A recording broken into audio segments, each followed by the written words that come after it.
அதிகாலையில் ஐயா இந்த உலகமெல்லாம் தூக்கத்தில் இருந்து எழும்பும் முன்பாக அதிகாலையில் எழுந்திருங்கள். தனியறையிலே முழங்கால் படியிடுகிறேன் என்று முழங்கால் படியிடுங்கள். அருமையான தேவ பிள்ளைகளே, உலகமெல்லாம் தூங்கிக் கொண்டிருக்கிற பொழுது நீங்கள் சர்வ வல்லவரை நோக்கி, உங்கள் ஆத்தும நேசரை நோக்கி அவரோடு பேச வந்திருக்கிறீர்கள்.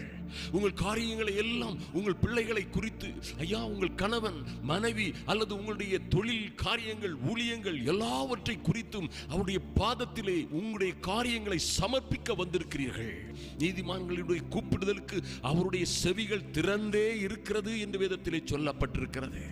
ஐயா, அவர் தம்முடைய கண்களை நீதிமான்களை விட்டு விலக்குவதே இல்லை.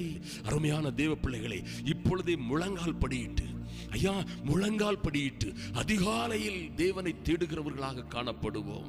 எங்கள் சர்வ வல்லமை உள்ள தேவனே, ஐயா, சங்கீதக்காரனை போல உம்மை நோக்கி பார்க்கிறோம்.